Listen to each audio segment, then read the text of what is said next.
Hi, class. Welcome to Chapter 4 Social Cognition. Today, we're going to be covering kind of the interplay between social psychology and cognition, as is in the name, and figuring out how people understand one another. And so, to do that, we're going to walk through a couple different things. But at the beginning of this lecture, we're going to start off by talking about the fact that with just 1 second of looking at somebody, you've already made a decent amount of judgments about them. The fact of the matter is, we are extremely judgmental creatures, especially when we look at other human beings. So we tend to make trait inferences spontaneously. So out of the blue, we tend to create these beliefs about who you are just from what we see about you. Within a second of viewing a face, we've already judged in like less than 0.2 seconds that they are a human.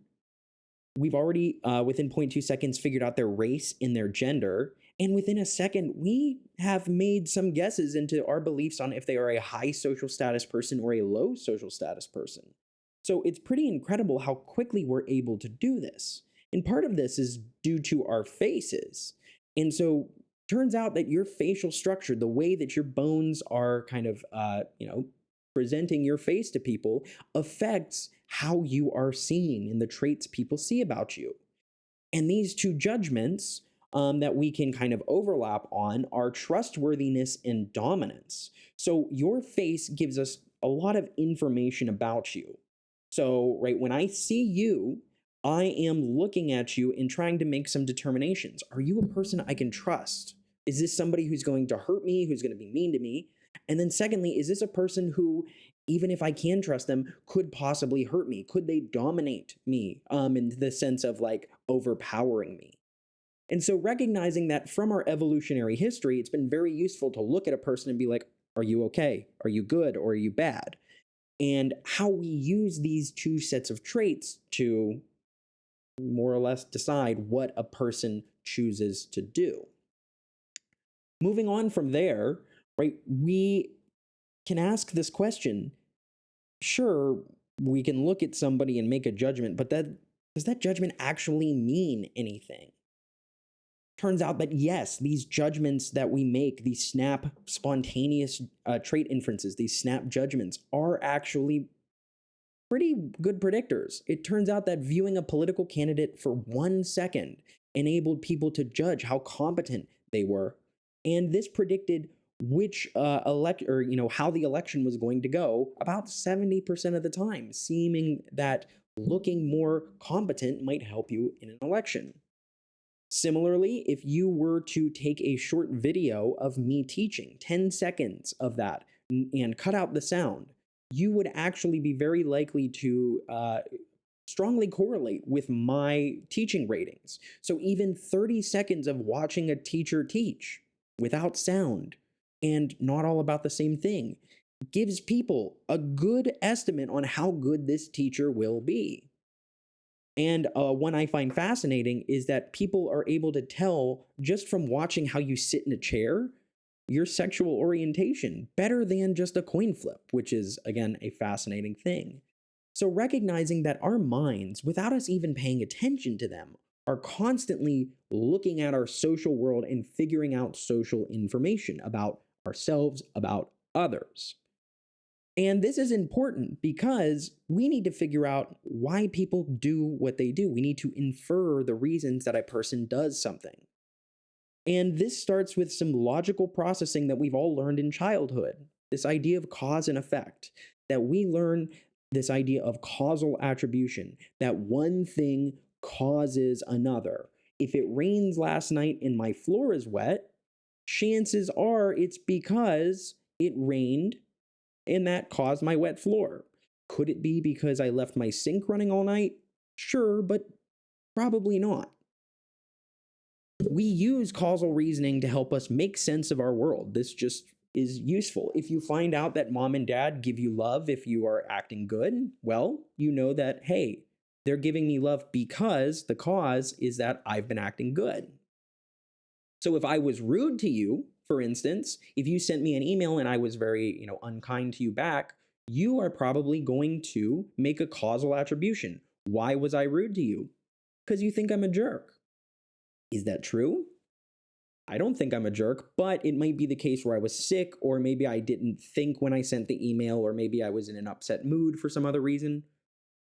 And this is an idea we can kind of ask, right? When we're dealing with ourselves and others, how do we know if people are nice, if people are mean, if why people do the things they do?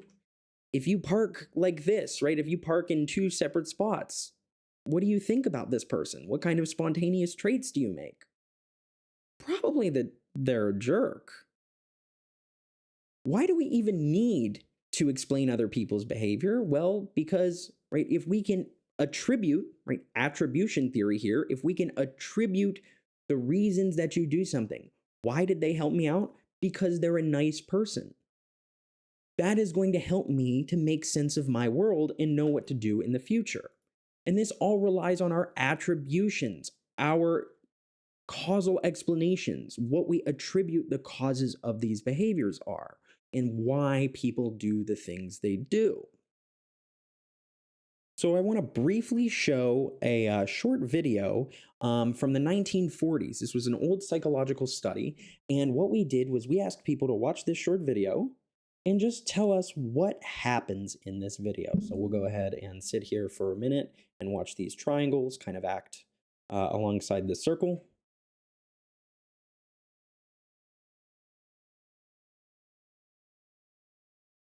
Oop, seems that went away because I clicked a button. So my apologies. If you want to watch it, you can go ahead, but you get the idea of what we were doing here. In reality, what we're asking people at the end of this is what happened and how would you describe the big triangle in the little triangle and how they were? And most people describe the big triangle as a bully and the little triangle as somebody, scared. And the funny thing about this is that most people will follow along with this, but look at what we're talking about. These are shapes. These aren't people. These are just triangles and circles. The fact of the matter is, humans have a desperate need to make attributions. We want to explain things, even things that don't actually have an explanation. There's no explanation for why those triangles did what they did. But we are trying to make causal attributions about our world and about others. So one thing that you can think about here is the two types of causal attribution. So when we look at somebody and try to figure out why they did what they did, we can break that down into either an internal or a dispositional attribution, where we think that the reason they did it is inside of them. So, this is a personality trait. This is their mood. This is their attitude thinking. So why did I become a professor? Well, because I like to do that, because I think that it's something that would suit me. However, right, there's other things, right, that maybe I might do that aren't necessarily within what we would think. And these would be external or situational attributions. Why might I beat somebody up if I'm a nice person? Well, maybe somebody was trying to beat me up. Not that I'd probably win, but the idea is that you might think, oh, somebody is doing something because of some other reason, not necessarily what they want to do. So if you hear me yelling at my daughter, I don't like to yell at my daughter. You might think, oh, he's yelling because he's a jerk. Or it might be the case that I'm yelling because it's the nature of the situation. It's how I get her to calm down. I don't scream at my daughter. But one theory that we can use to describe this is called Kelly's covariation theory. And so this is going to say that there are three different factors that help us decide why a person does the thing they do. So these three factors are consensus, consistency, and distinctiveness. And they all should make a little bit of sense just based on the name. So when we look at a person's behavior, right, so imagine that I am teaching a class and all of a sudden I get up on stage and I just start yodeling for some reason. Everybody's going to look around at me and figure out why I'm doing this. And what they're going to have to do is look at the consensus. Do most people just get up and start yodeling? No, not really. Going to look at consistency. Is this something I do during every class? If so, this might just be me being right me. And then distinctiveness. Do I only get up and yodel when I'm teaching? Do I get up and yodel every hour of every day, no matter what I'm doing? Is this something that only happens in a very specific context here? And so, looking at whether this is high in consensus, most people behave like this, or low in consensus, high in consistency, low in consistency, and high in distinctiveness and low in distinctiveness, right? We can kind of see why a person might do something. So it's important to know that consensus and distinctiveness are going to be the more important ones of the two here, because if I am doing something every time, it's high in consistency, we're probably going to say, oh, that's just who I am. That's just who they are. But if this is low in consistency, if I run out of class one day for no particular reason, I just go, I got to go and run. Maybe it's the case that there was a problem. And so we can imagine that when consensus and distinctiveness are high, when most people do these things, and when you only do these things in a specific, or excuse me, you don't do these things in other situations, you might say, oh, this is due to a situation. So, right, most people would behave most people might run out of the classroom if they found out that their significant other was sick, or if I had to go pick up my daughter. And most people would do that. And, most people won't do that in other situations. You might say, well, that's pretty situational. Dispositional, on the other hand, if I do these things all the time, no matter what, and I do them in all situations, that's probably just who I am, to give you an idea of that. So, right, if you take your date to a party and they flirt with other people all night, and this is something that you know that most other people don't do that, and as far as you know, they've never done this in any other situation, you might think, wow, this person's kind of a jerk. If your roommate keeps leaving their dishes on the counter, right, this highly consistent, this low consensus, most people put the dishes in the sink, and, it depends on, does this person do this with just you, with all their roommates? Right, we can kind of see if this is a dispositional trait here.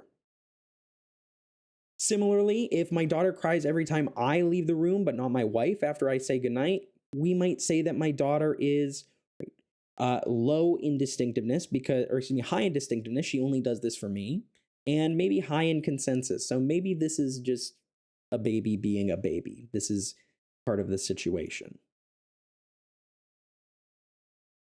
So moving on from there, let's think about kind of more broadly how we think about what people do. And to do that, I'd like to use a pretty simple example. Imagine you're driving down the highway and somebody cuts over into your lane without putting on the turn signal. How are you going to perceive them? What is your attribution about them? Well, that attribution tends to be about who they are, their disposition. You tend to think, right, they're a jerk, they're an idiot for coming over in your lane without using their turn signal. On the other hand, what happens if you move over a lane while you're changing music and a car honks at you behind you? Do you sit there and think, oh, I'm a terrible person? Or are you maybe more focused on the fact that, I was just playing music and that was my fault, my bad, I'm sorry? The idea is that Westerners especially have a tendency to overestimate what people, anything that a person does as who they are. So if I show up 2 minutes late to class, Westerners on average tend to think, oh, you're a bad person, right? You're lazy. Versus when this happens to us, we will all say, oh no, there's an excuse for this. So you can imagine that, right, these dispositional factors we weigh heavier than the situational factors. Maybe that person who cut you off just was looking at their radio as well. So like I said, though, this is a very Western thing, this idea of a fundamental attribution error. And in one study, we see that Easterners focus on situational factors in everyday life and tend to correct for this bias more. And how we did this was we had participants, Americans and Japanese, look at this picture of these fish. Right. And so we said, tell us about this picture. And you see the Japanese participants use context more. They talk about how the fish are in relation to one another. This one's in front of, behind. Versus Americans tend to just talk about the facts of this. And so, this fish is the best because it's in front. So this idea of fundamental attribution error, that we look at ourselves differently when it is ourselves versus another person, relates very much to this idea of an actor-observer bias, that when we look at our behavior versus another person's behavior, fundamental attribution error was looking at other people, but here we're comparing ourselves to another person, ourselves as an actor or an observer. So an example of this, right, as an extension of the fundamental attribution error, is that, if you forget to turn on your signal, you're going to blame external reasons. But others' behavior, you're going to claim that it is internal reasons because they're dumb. Now, this again differs because, right, with the fundamental attribution error, you're really just not using those external reasons for the other person. You're not thinking about how, oh, they probably weren't listening. You only do this for yourself. And now, not only that, what happens if something bad happens? Do we really want to blame it on ourselves and say that's who we are? No. So a third bias that we have of these, the third of these three, is the self-serving bias. So now, not looking at you versus other people, looking at only you. So this bias is only about you. It's the idea that when I do good, I think about how good I am. So if I do really good on an exam, I'm going to say, oh, I'm smart. If I do bad on that exam, I am going to attribute my failure not to being dumb, but to something else. The exam was too hard. The professor wrote too difficult of questions. Things like this. So this is externalizing. One really cool study looked at this and found that 80% of attributions, when we talk to coaches and pro athletes after a game, we asked them, how'd you do today? And when they won, most of the time they said, yeah, it's because we worked really hard. We are really good at this. And when we lose, though, people are more likely to say, well, the other team played better. It's not my fault, it's something else. So again, to summarize these three, the fundamental attribution error is when we are looking at other people, we ignore the situation, and we only focus on that being kind of a good example of who they are. The actor-observer effect is now ourselves versus others, how we compare ourselves, our behavior versus other behaviors. And then the self-serving bias is only internal, looking at the self and how we will ignore failures. Why did I do bad? Well, because the professor didn't teach me well, not because I didn't study. Why did I do good? Because I did study. Next, we are going to talk about not only how we recognize why somebody did something, but also why somebody did something instead of something else. And so this is going to be related to my research on counterfactual thinking. So if you're at all interested in that, please feel free to send me an email. I'd be happy to talk to you about that. But this is the idea that we don't just base our attributions on what happened. Sometimes we wonder, what could have happened? What would have happened if we took the road less traveled, or if we had done something else? This is the idea of imagining alternatives or simulating what could have happened differently. And two ways we can simulate what people do differently are, one, using this discount principle. So discounting, lowering, the idea that we might lower the weight of a behavior if some other thing might have caused it. Why did you bring flowers? Wait, is it because you really love your significant other, or is it because, you're in trouble and you're trying to get back in good graces? When, right, if I'm interviewing for a job, or if I'm a job interviewer, I should say, and you come into the interview and say something like, hey, I've just always been so passionate about whatever job I'm hiring for. I might discount that. I might say, you might really feel that way, or it might be because you just want a job. On the other hand, we might augment a person's behavior. We might say, oh, they did this for a very important reason. This is very, important to them. So if you see anybody in college, you probably think, well, they must be somewhat smart to get to college. Sure. But if you saw a 14-year-old in a college classroom, you would weigh that much heavier about them. You would say, wow, they must be really intelligent, because the alternative is to be 14 and be in elementary, be a freshman in high school. Additionally, right, you might stick by your friend even when they do something stupid. And so your friend might realize that, oh, your friend might realize, oh, wow, they are a good friend, because if they weren't a good friend, they would have left, me. They would have, just ignored me. So we can imagine how things, could have been different, and that might make us feel differently about what actually happened.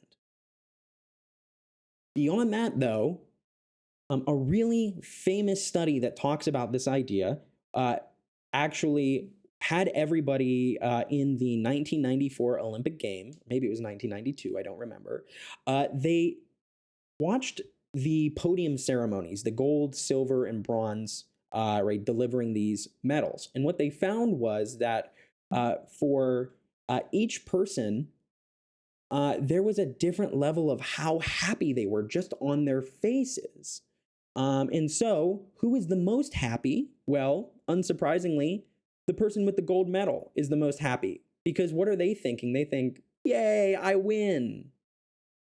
But what about bronze and silver? Silver second place and bronze third place. Well, it's fascinating, because what you see is that, like we expect, the gold medalists are very happy.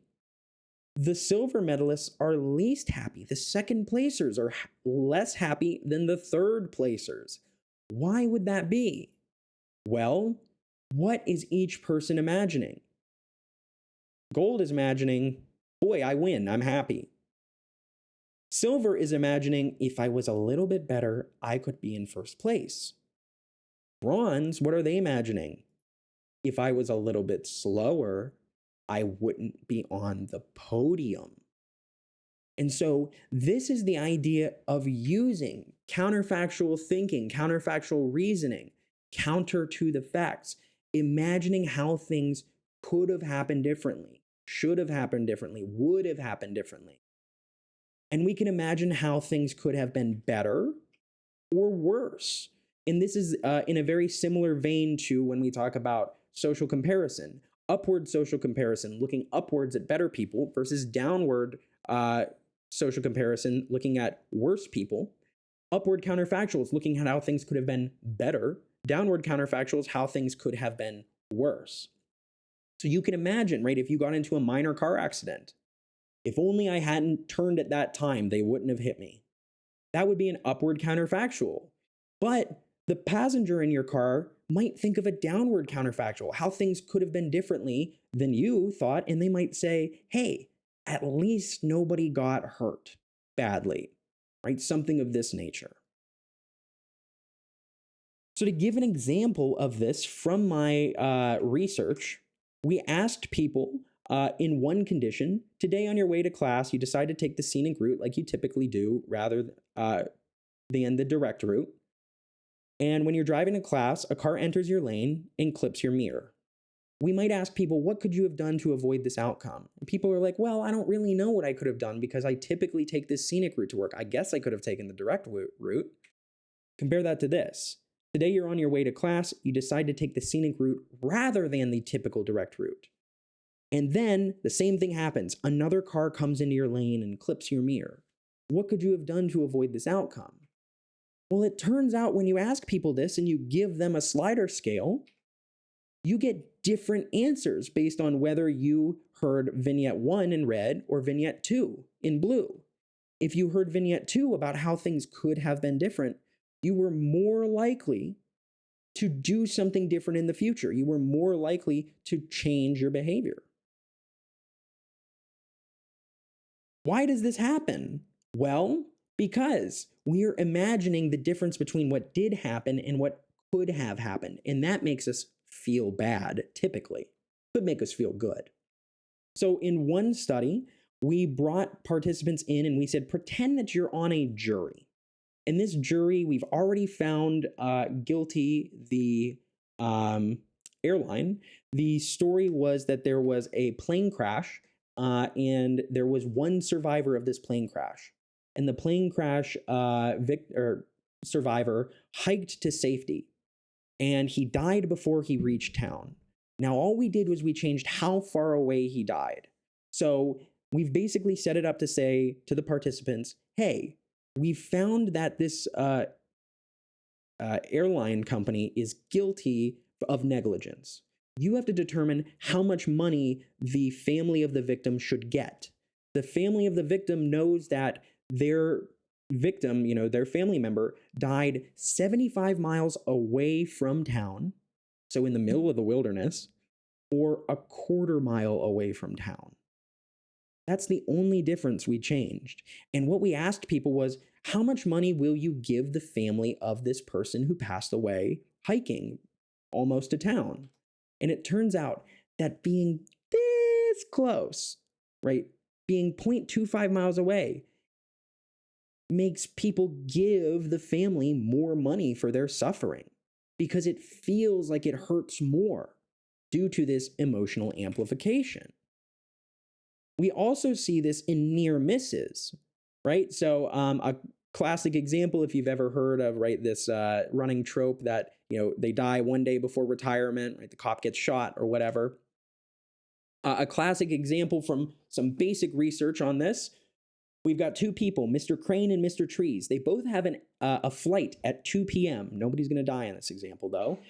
And they decide that, hey, we should take a taxi together to our flights. And what happens is they get caught in a traffic jam. And they both get to their gates 30 minutes after their flights should have left. They're on different flights. Now, one of them was told that his flight left 30 minutes ago. So, you're 30 minutes late, wham, wham. Another was told, hey, your flight was actually delayed and it left 5 minutes ago. And then we just ask people, who do you think is more upset?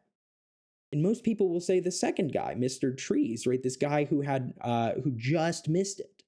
Again, arguing this idea of emotional amplification, that when things almost happened, we feel worse, or it might make us feel differently about the situation. Another interesting thing we're going to talk about here is the fact that the way that we give you information very much affects you how you think about that. Specifically talking about the way that we frame information. So a framing effect is the way we present information, how it's processed, how it's presented to you. The difference between, being 2/3 empty and 1/3 full. That's the same amount. Or this idea of having 20% fat or an 80% fat-free yogurt. That's going to actually get you a different answer depending on how you ask it, and we'll talk about that in a minute. Now, this has a lot of real-world applications and implications. Think about how we can frame certain political or social arguments about something. This framing by how we talk about something.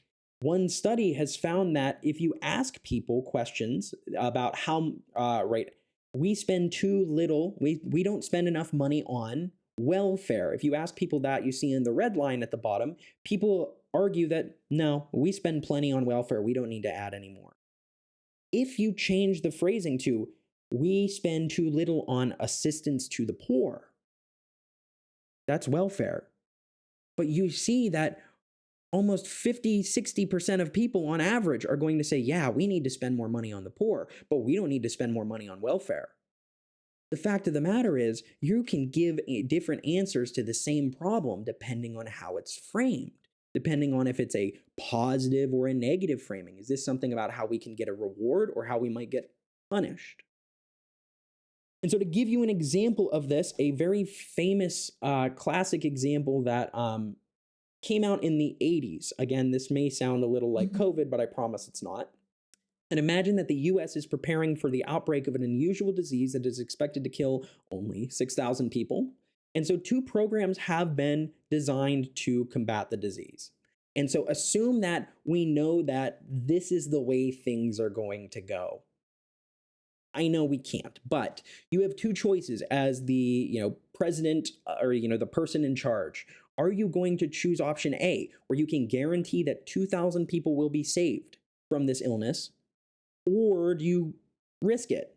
B, do you take a 1/3 chance that everybody will be saved and a 2/3 chance that nobody will be saved, right? Imagine rolling a die and trying to get a 1 or a 2.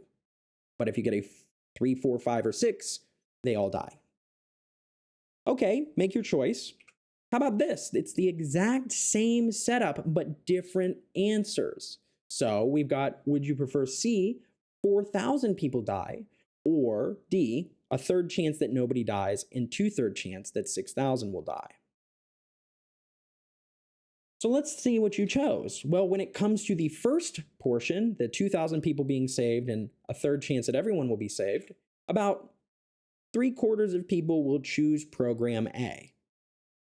Looking at the second version of this, about 3/4 of people chose program D, so taking the risk here. So if you look at those, you see how people will change their answers here. But read these really closely. If 2,000 people are saved, how many people die? 4,000. And what about these two? If there's a 1/3 chance that everybody is saved, that's a 1/3 chance that everybody lives. 2/3 chance that nobody's saved, 2/3 chance they all die. They're the same numbers. But you may have chose differently. Why? Because losses hurt us more. Losses hurt worse than equivalent gains. It feels worse to lose $10 than it does to find $10 on the street. So part of this is through this kind of gaining and loss framing, but another type of framing we can discuss is temporal or timing, or right, how far away mentally something is. So this goes back to that abstract versus concrete thinking. And so imagining how things that are very far away are thought about very abstractly, very vaguely. You imagining what job you're going to get after college, for instance, maybe. That is probably something where you're like, oh, I'll be working, in an office doing something. However, you might be thinking about this class very specifically. I need to complete X, Y, and Z, and these are the questions I need to look at, and this is what I need to do, because it's something that's you got to do right now. An interesting way that we can manipulate this construal is what we call the how and why task. So exactly, you can see these pictures here at the bottom, I should say first. This idea that you might be, when something's very far away, your vacation, you might be imagining how fun it's going to be versus you're going to think about the concrete specific, what do I need to pack when it's tomorrow? But we can also manipulate construal through this how and why task and asking people how to do something, which is going to promote a more concrete way. How do you get dressed? Well, I put on my clothes. How do you put on your clothes? Well, I put my arm through the hole. How do you put your arm through the hole? Well, I move my arm. How do you move? Ugh. Versus the why task. Why do you get dressed? Well, because I'm supposed to. Why are you supposed to? Because my parents taught me. Why did your parents teach you? Because it would be weird if I didn't. Why would it be weird? And now we're thinking abstract about the reasons that clothes exist versus how we can physically move our hand into the clothes. So it's important to recognize that how we present our information or how we see that information affects how we interpret and what we do with that information. But we also might choose to seek out some information versus other information depending on what it is. And so when it comes out to it, we are much more likely to seek out information that confirms what we think. That's not necessarily true. And this is the idea of confirmation bias. Confirmation bias is the idea that we are biased to confirm our beliefs.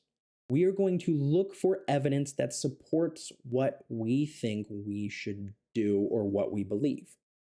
If you are a fan of any specific sport, right, and you have a specific team you like, you can go online and search for your team. And I'm sure that you can find articles that say your team's the best, and you can find articles that say your team is the worst. Which articles do you think you're going to click on and read? Well, confirmation bias says that you are going to find information that fits your beliefs and ignore information that doesn't. And one interesting study to test this asked participants to look at some data and determine if exercising the day before a tennis match makes you more likely to win, because you could make the argument that if I exercise the day before, I'm prepped, I'm ready to go for my next day's competition. Or do you believe that exercise makes you more likely to lose the next day? The idea being that maybe it's better to rest up, make sure you don't get hurt. So what we did is we gave participants all types of information. The percentage of participants who practiced the day before and won, the percentage who practiced and lost, the percentage who didn't practice and won, and the percentage who didn't practice and lost. And what we looked at was not if they found the right information, but what kinds of information were they searching for? And so if you were told that you thought that practice led to winning, you would be more likely to use the evidence that says, hey, does this confirm my bias that I should practice and win? And you are much less likely to look at the data that goes against this. Are you going to practice and lose? Right? You're less likely to do that compared to here. Reverse it. If you were told that, confirm that practicing the day before makes you more likely to lose, what do you search for? What type of information do you search for? This is suggesting that we are all going to be trying to confirm our biases to make sure that, well, I see the world this way, and yeah, that's the way it is. This naive realism. So again, right, looking at this idea of confirmation bias and how we are going to search for that information which fits what we believe. What kind of issues can this cause? Well, a lot of them, right? This idea that people overestimate how accurate they are. It also is problematic if you think about the internet. Right? What is the internet but going to give you any opinion that you want? So if you do your own research, quote unquote, you are certainly likely to find something that agrees with you, even if it's something crazy like the earth is flat, right? So recognizing that humans are not exactly built to look around and say, maybe I'm wrong. Another concept we can talk about is something that you've hopefully learned in another psych class before this: schemas, schematics, blueprints. Schemas are just a kind of framework in our brains, or a blueprint in our brain, that helps us to know what we should do in a given situation. It helps us know what to pay attention to. It helps us know what to remember. It helps us know how to think about things. It helps us to do certain things. You know that when somebody says thank you, right, you probably have a schema that you should say you too. You also know you shouldn't say that when somebody says have a nice flight, right, if it's the flight attendant or the person working the gate. But you might accidentally say that because, that's what you typically do. You can use bottom-up processing, sensory info, or top-down processing, schemas, to help make sense of the world. For instance, you might see this picture here and I ask you, what is that? Is that a letter or a number? Well, depending on what you see in context, you might think it's two different things. So it's important to recognize that schemas are going to affect how we understand the world, because we can only pay attention to so many things. Attention is a limited resource, and so we are only going to pay attention to the things that matter. If we are in a big room full of a lot of people, we are going to tune out the sounds of people just talking and only listen for somebody saying our name. Not only that, you've probably seen the Stroop task, right? We have a schema that when you see letters, our brain has been told time and time again to read them. And so when I ask you to read these words, purple, red, brown, red, green, blue, that's not that hard. But what happens when I tell your attention to not read the words, but to tell me the letters the words are written in? So the first one being, right, green, tan, purple, right? It's a little bit harder. How do we know what information is relevant and what information isn't? Well, you've been in places before. Why is it that you know you should be paying attention to the professor in a classroom and not slacking off? Well, because you have a schema that this is important. This is related to this idea of selective attention, the idea that we will choose what we should focus on. We will selectively attend to certain factors and ignore other things. In a very famous study, we asked people to count how many balls are being, or how many times the ball is being passed between two groups of people. When we ask people to do that, a gorilla walks through the frame. Many people will ignore the gorilla because they're so focused on, right, the ball. Where is the ball? This link here is a very fascinating color changing card trick that, if you're interested, you can do and see if you notice what changes.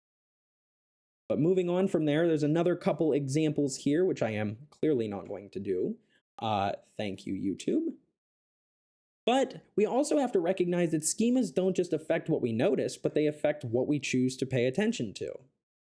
And a really cool study looking at this has people watch a video of a woman who's having dinner with her husband. And what we did is we told people that this was either a librarian or a waitress having dinner with her husband. And throughout the dinner, there were different behaviors or things that this person said, this librarian or waitress said, that might give you indication that they are librarian or a waitress, right? So, and then what happens is after the study, we ask you, tell me what you remember about this person. And it's interesting that when you tell people that she's a librarian, you are more likely to remember information related to librarians, that she wears glasses, that she likes classical music, that she plays the piano. And you're less likely to remember the information related to the waitressy behaviors. Flip it around. If you were told that she is a waitress, you are more likely to notice that she is drinking beer, that she spent the day working, that she ate a hamburger. Why? Because those are more related in our mind to the idea of a waitress. So, what we are actually thinking about and paying attention to is affected, and what we remember is affected by how we perceive the world, what we should focus on, what we should notice. And it also affects how we interpret the world. So in this really awesome study, we asked participants to just read a couple sets of words. Adventurous, independent, persistent, self-confident. Those sound pretty good. Reckless, aloof, stubborn, and conceited. Those sound a little less good.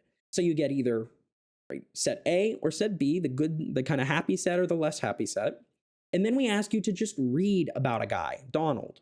Donald is a very exciting guy, right? He does a lot of things. And, sometimes, he doesn't necessarily talk to a lot of people. He doesn't rely on many people.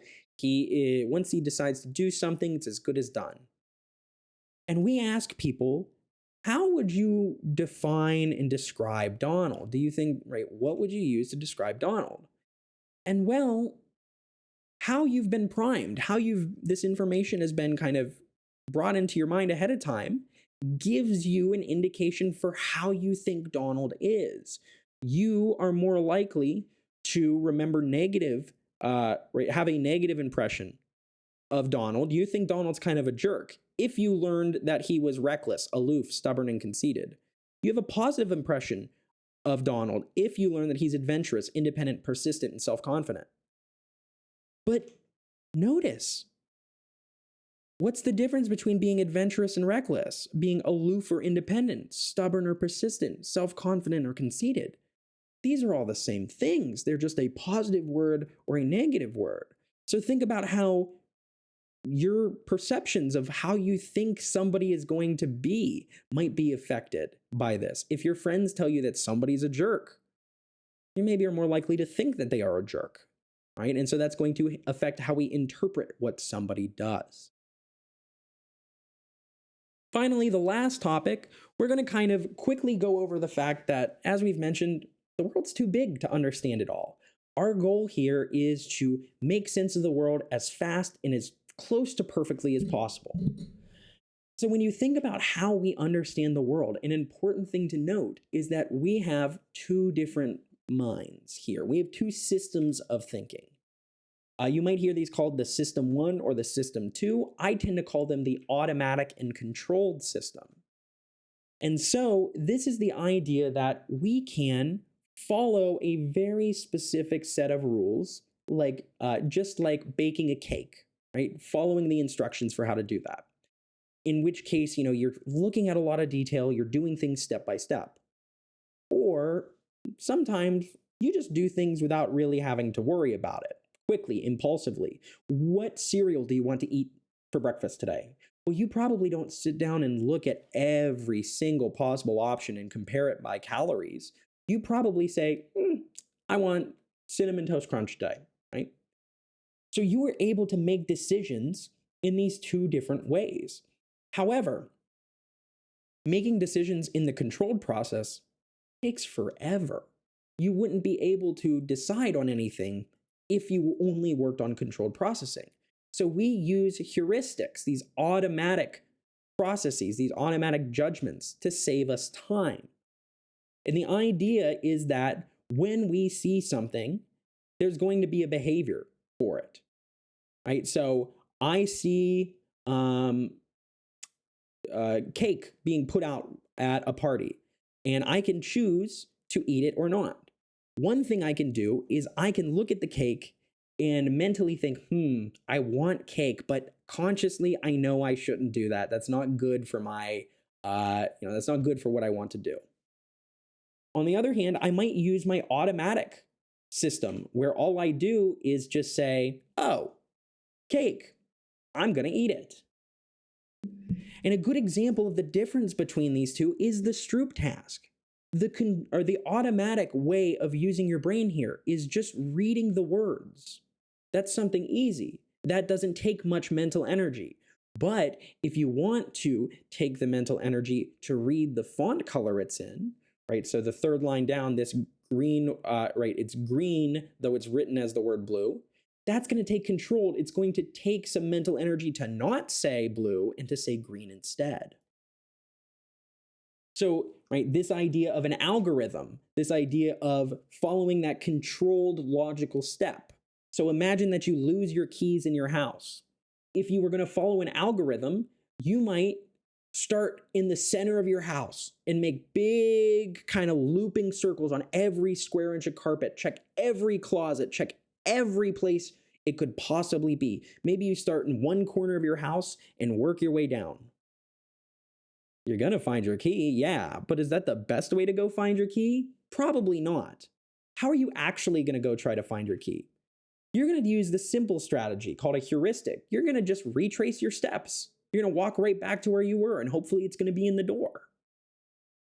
So this idea of using a heuristic is going to write a shortened, kind of automatic judgment is really fast, and they work 95% of the time.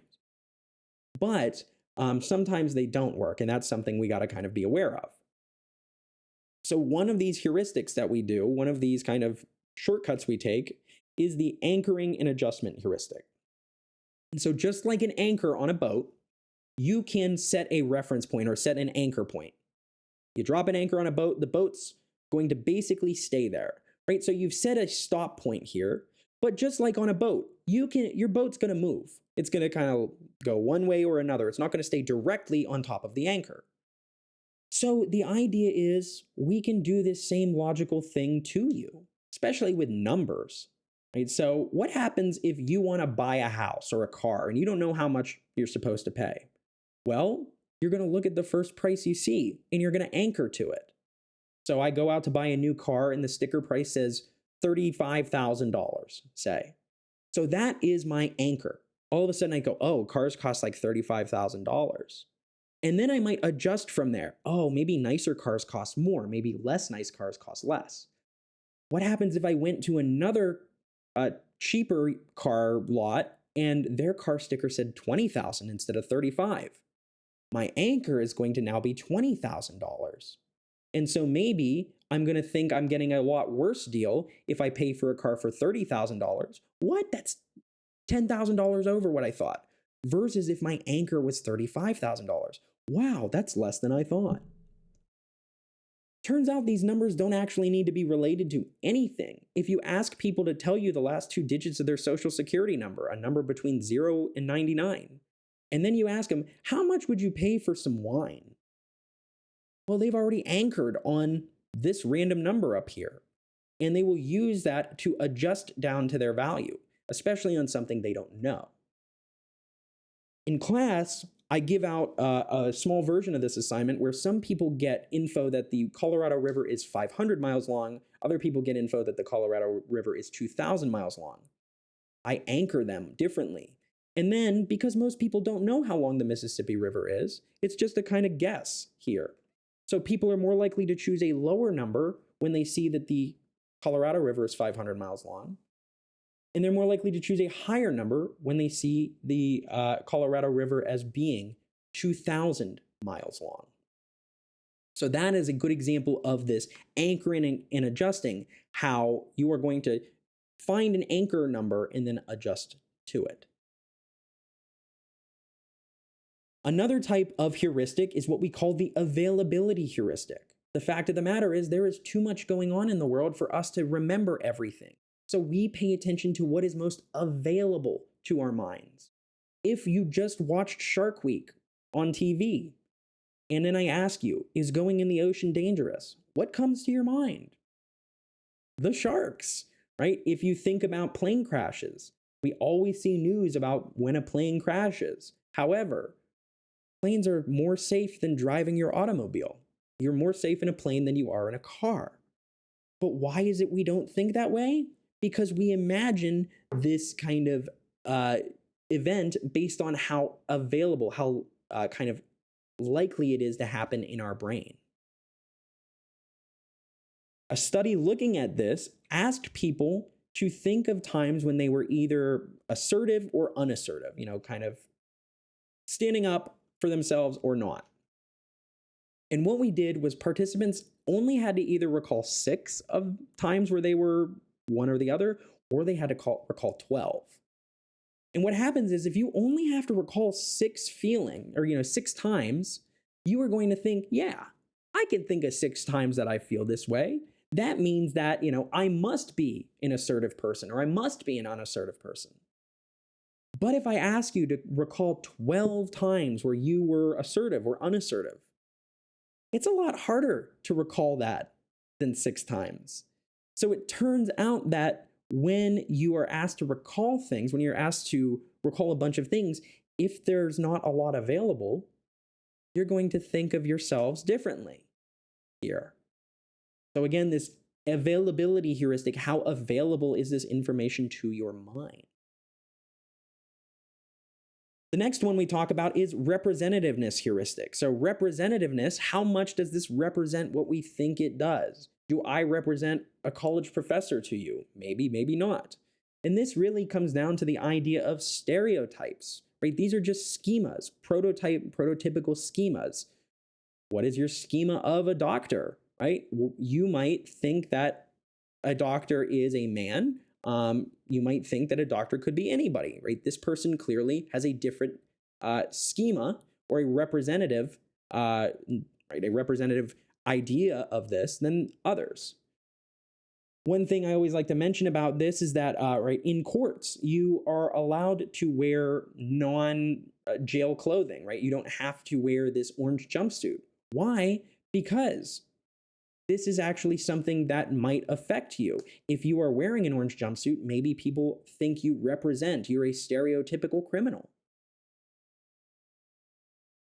And alongside the base rate fallacy, the final one we talk about, alongside the representativeness heuristic is the base rate fallacy.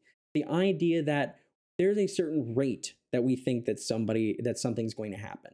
That if I flip a coin 5 times and it comes up tails 4 times, we think that the 5th time should definitely be heads. Right? So if I ask you something like which outcome is more likely when tossing a coin, 3 heads followed by 3 tails, or tails, heads, tails, tails, heads, tails, many people will say the second one, but it's the first. Why? It's 50-50. Each, right, there's 3 and 3, 3 heads, 3 tails. And the second one, there's 4 heads and 2 tails. That's not necessarily more likely than a 50-50. When it comes to lottery tickets, people would prefer to buy the top set of numbers because the bottom set of numbers doesn't fit what we think the lottery should look like, even though it's just as likely to happen. When it comes to the base rate fallacy, we can talk about this idea that, you are imagining how things are working for you and how this might be better for you. So, right, this example here that you are probably more likely to imagine that you're going to win the lottery than you are to die of cancer, even though you're much more likely to have cancer at some point in your life. What a sad note to end on. But that is everything I had to cover for this lecture. Thank you all for sticking with me. If you have any questions, please let me know. But otherwise, have a great day. Bye-bye.